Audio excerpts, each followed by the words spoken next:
कहानी सुना देता हूँ पूरी, फिर आगे बढ़ेंगे। कर्फ्यू लगा था, लोगों को जानकारी नहीं थी कि कर्फ्यू क्या है, क्यों लगाया, किस लिए लगाया गया है, सारी चीजें। लोग बेचारे मासूम थे। उस समय पे ना बैसाखी का मेला भी लगा था, अप्रैल का महीना था। बैसाखी का मेला होता है, फसल कटती है तो लोग क्या होते हैं, मतलब किसानों के पास पैसा भी आता है और एक तरह से ब्रेक होता है, मेले लगते हैं, घूमने जाते हैं। तो अमृतसर पंजाब में जो जगह है अमृतसर पंजाब में, वहाँ पे क्या है, वहाँ पे लोग घूमने उमने के हिसाब से मेलों वेलों में भी गए थे और वो सारे लोग वहाँ पे इकट्ठे हुए सारी चीजों को देखे।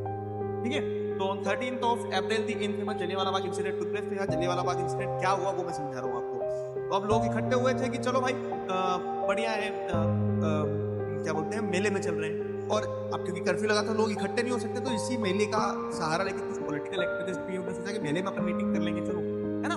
तो ये सारी चीजें आई थी और ब्रिटिशर्स यही चाह रहे थे कहीं एक मौका मिल जाए कि पकड़ लें सारे कह सकते हैं पॉलिटिशियंस को, नेशनलिस्ट लोगों को। वो जनरल डायर के पास कमांड थी। जनरल डायर जो बता रहा हूँ, जनरल डायर को बचपन से ट्रॉमा था, उसे इंडियंस पसंद नहीं थे। आपने केसरी 2 अगर देखी होगी, ठीक है। तो अब क्या होता है कि उस दिन क्या होता है, लार्ज क्राउड जो है तो gathered in the enclose ground of Jallianwala Bagh. Jallianwala Bagh के साथ में समस्या क्या थी पता है, मतलब समस्या तो जगह के साथ दिक्कत क्या थी कि एक ग्राउंड था और उस ग्राउंड की एंट्रेंस एक ही थी, एक ही गेट था एंट्रेंस, ठीक है। बाकी जगह से गेट नहीं थे कहीं से। एक कुआं भी था वहां पे, ठीक। अब लोग मेला लगा है, झूले वूले हैं, बच्चे भी हैं, बूढ़े भी हैं, बुजुर्ग भी हैं, महिलाएं भी हैं, सब है। क्या हो रहा है, तो some people came to protest against the governments new repressive measures, जैसे रॉलेट एक्ट वगैरह के अगेंस्ट प्रोटेस्ट करने आए थे कुछ लोग। Other had came to attend the annual Baisakhi fair, ठीक है, जो बैसाखी का मेला लगा था, लोग कुछ उसमें घूमने आए थे। Being from outside the city, many villagers were unaware of the martial law that had been imposed. बहुत सारे लोग तो शहर से थे ही नहीं, उन तक तो कभी न्यूज़पेपर नहीं पहुंचता था, पढ़े लिखे नहीं थे, तो उन्हें तो पता भी नहीं था कि मार्शल लॉ जैसी चीज भी कुछ होती है और मार्शल लॉ क्यों लगाया गया, क्या लगाया गया, ठीक है। सारे लोग वहां इकट्ठे हो गए। अब जब सारे लोग वहां इकट्ठे हो गए तो वहां आपको क्या देखने को मिलता है कि अब जब सारे लोग वहां इकट्ठे हो गए तो उस प्रोटेस्ट में, जैसे अगर आप देखोगे, उस मेले में लोग अनअवेयर थे, वो अपने अपने कामों में मस्त थे। लेकिन ब्रिटिश गवर्नमेंट ने क्या कर अपनी चाल चली और बोला कि मार्शल लॉ इम्पोज्ड है, people can not gather together. Curfew लगता है जब लोग इकट्ठे नहीं हो सकते ना, तो आप यहाँ इकट्ठे कैसे हो रहे हो, ऐसा, ठीक है। बीइंग फ्रॉम आउटसाइड सिटी, बहुत सारे लोगों को तो मार्शल लॉ के बारे में पता भी ना था।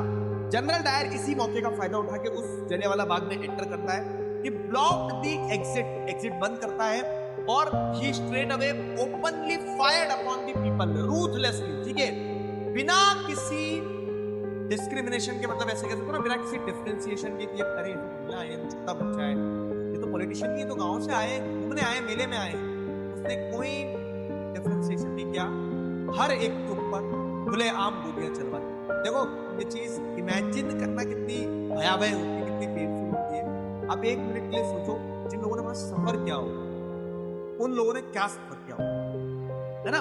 तो general Dyer entered the area, he blocked the exit points and open fire on the crowd, ठीक है, किलिंग हंड्रेड्स एंड थाउजेंड्स, ये हंड्रेड्स गलत लिखा है, हजारों लोगों की जान गई थी, ठीक है। आज भी जलियांवाला बाग की दीवारें वो सबूत देती है, वो चीख चीख के, चिंगाड़ चिंगाड़ के बताती है कि कितने ही लोगों का खून बहा है यहाँ, कितने मासूम लोगों का खून बहा है यहाँ, ठीक है। His object as he declared later, बाद में जब पूरी तैयारी वगैरह होती है, सारा पूछता है, उससे पूछा था कि क्यों, क्या तुमने, ये नरसंहार है, ये तो एक तरह का मैसेकर है, ठीक है। तो he was what he said कि his object as he declared later was to produce a moral effect, मतलब वो डर पैदा करना चाहता था। भाई ऐसा कैसा डर पैदा करना चाहते तुम लोग जाने में, ठीक है। He said कि he wanted to produce a moral effect, कि लोग माने कि कर्फ्यू लगाया तो कर्फ्यू में घर में रहना, बाहर में, मतलब अगर तुम्हें किसी को कुछ सिखाना है तो एक चाटा मार दो, तुम उसकी जान ले लोगे, ये क्या तरीका है, ठीक है।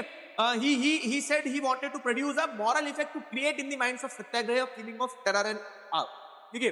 तो वो डर पैदा करना चाहता था।